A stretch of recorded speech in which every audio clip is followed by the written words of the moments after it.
MediGroup Physician Services presents MediGroup's Frank's Fast Five with Healthcare Executives, produced by Bridget Wilson and Carrie Peters. Today's guest is Joe Gellatly, CEO for Medcurity. Now here's your host, MediGroup's Frank Gillespie.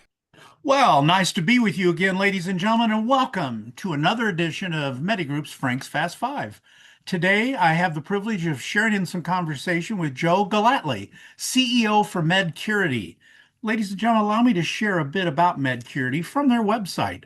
Medcurity empowers organizations to navigate HIPAA compliance requirements without confusion or paper-driven processes.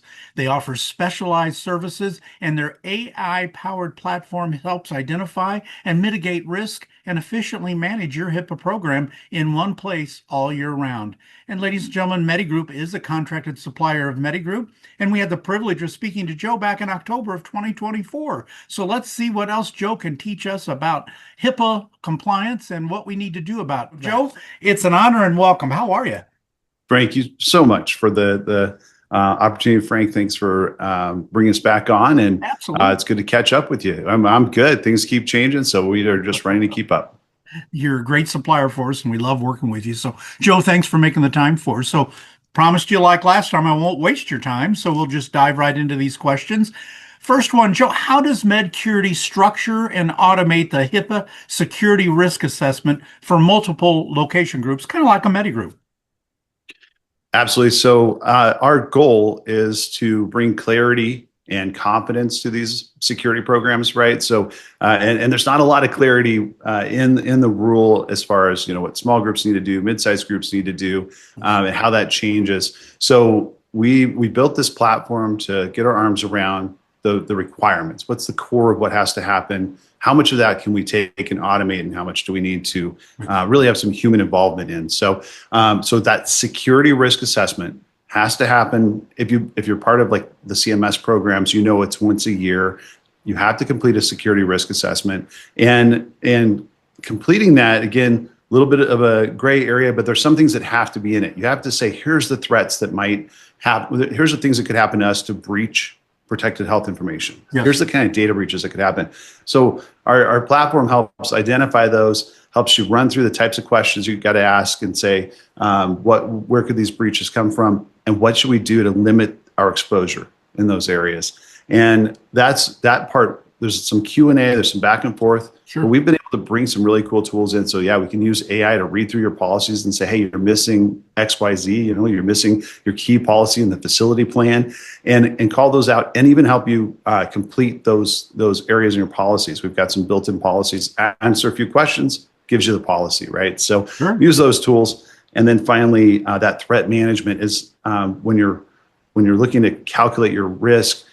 We have some algorithms built in. So you answer the questions, we'll tell you, here's some areas you probably want to focus, and then just we give you a big report that you don't ever have to look at. You can do everything in the platform, but you have that report in case an auditor or OCR investigator asks for it.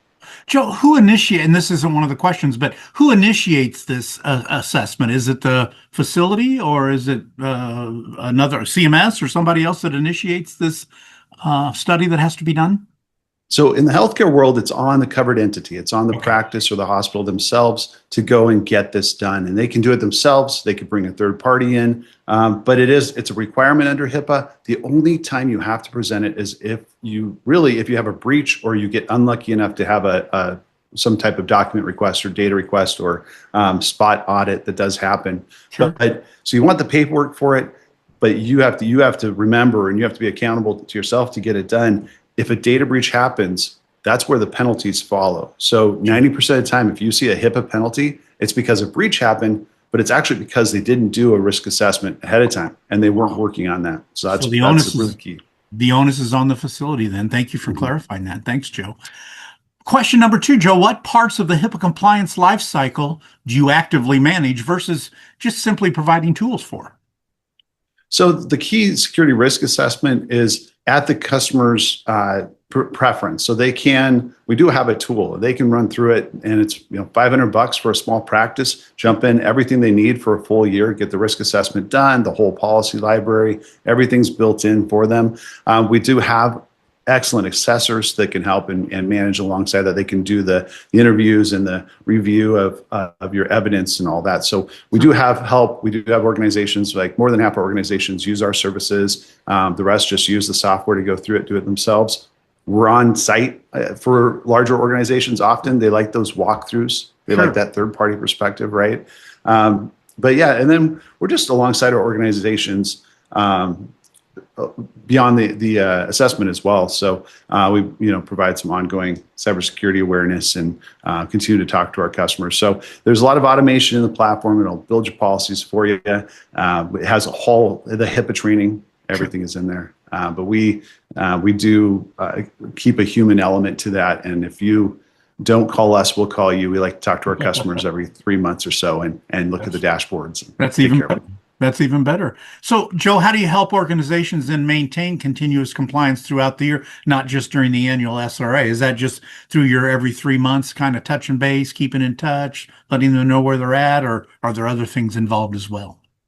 That's a key part. The regular touch point every 3 months is just part of what we noticed from human nature. Other things take over your priority list, right? Okay. And a really core aspect for everybody to keep in mind is that there's a requirement in the HIPAA security rule to do the SRA, but then it follows to do risk management through the year.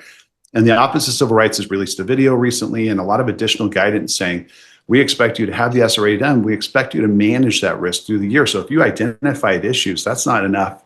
You need to be working to resolve those through the year. You need to be making sure your controls are in place and being followed. Your policies are being followed. So it was important to us from the beginning.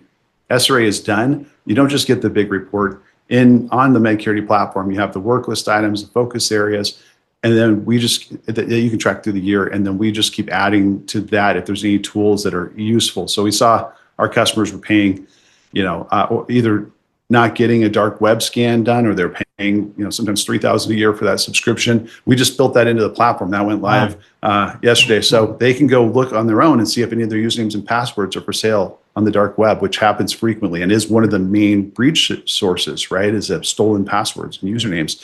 So now you can go and check and say, okay, so here's my domain. Have any of my employees had their username or password compromised? Then you can race to reset and fix that issue.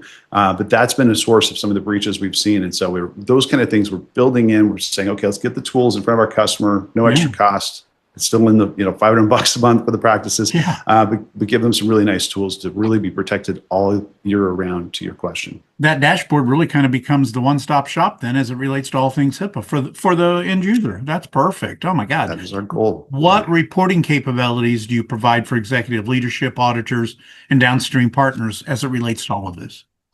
Well, we have the full risk assessment report that you can get out of the platform, and it's beautiful. It's laid out as the Office of Civil Rights told us they want to see it, and it has survived and been successful in the audit. So we've had customers bring us in after a breach, and they've had to show the auditors the reports that they've made out of Medcurity, and those passed with flying colors. So we've got it. We'll help you do that part of it, but we also have a beautiful analytics module built in there, so you can go look and say, hey, here's our risk over time, and here are the action items we had last year, and you can show your progress. So if you're the responsible party for the compliance, you can say, hey, here's the things we've done, and here's how it's lowered our risk posture through the years.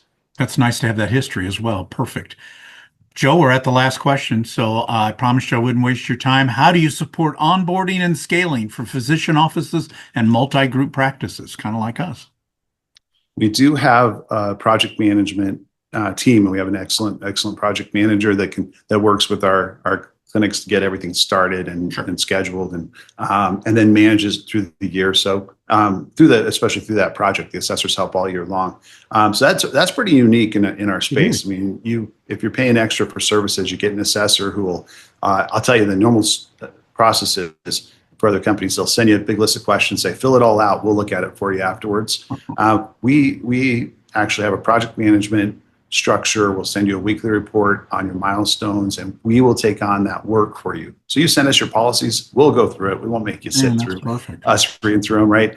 So we take that work in-house, and then we'll schedule the interviews with you, do those interviews. We'll do all the documentation. So our services, it's a really strong team, and they'll coach and advise you along the way. So we work with, from very small startup clinics with one doc and a staff member, to we work with large medical centers, and we work from Alaska through Florida with lots of groups. So we're used to serving lots of types of organizations and serving them well and matching them where they are. It's obviously a very different conversation with a small practice than a large academic health system, say. So we have a lot of experience in just helping them be successful where they are, the size they are, the focus that they have. Well, I can say, in having worked with you folks for the last couple of years, I know you're thorough. I know you're very thorough, and you have a great team, Summer and her things with marketing, your group, and just the fact that you're back doing another Frank's Fast Five to get the message out to our members on such a superior product. So, Joe, thank you very, very much for taking the time. Appreciate it. You're welcome to do another one. We'd love to. And stay in touch. Ladies and gentlemen, this is Medcurity and Joe Gellatly. So, Joe, thanks again. Appreciate it. Have a great rest of the week. Thank you so much, Frank. Thanks for the time. This has been MediGroup's Frank's Fast Five with Healthcare Executives, produced by Bridget Wilson and Carrie Peters, and hosted by Frank Gillespie. Special thanks to Joe Gellatly, CEO for Medcurity. This has been a presentation of MediGroup Physician Services.